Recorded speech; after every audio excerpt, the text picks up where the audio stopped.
10th schedule of the constitution একবার সংশোধিত হয়েছে। এখন যেটা বলছে যে এমনিতে কোনো দলে নির্বাচিত হলে কোনো সাংসদ বা বিধায়ক বেরিয়ে যেতে পারেন না, অ্যান্টি ডিফেকশন লতে আটকে যাবে।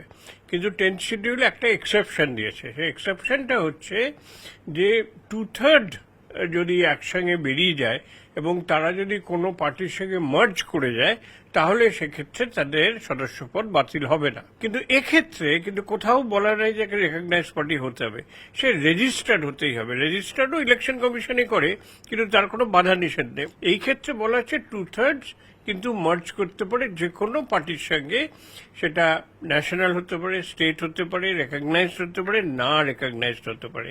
সুতরাং এনসিপিআই এর সঙ্গে যদি 2/3 সাংসদরা আজকে একত্রিত হওয়ার সিদ্ধান্ত নেন, তার মধ্যে বেআইনি কিছু নেই। এনডিএ হচ্ছে একটা অ্যালায়েন্স, না ওটা কিন্তু পলিটিক্যাল পার্টি নয় under the election commission of India. এই অ্যালায়েন্স হচ্ছে একটা loose agreement between the parties. সুতরাং সেটা তারা যোগ দিতেই পারে এবং সেখানে একত্রে মিলেমিশে সিদ্ধান্ত তারা নিতেই পারে।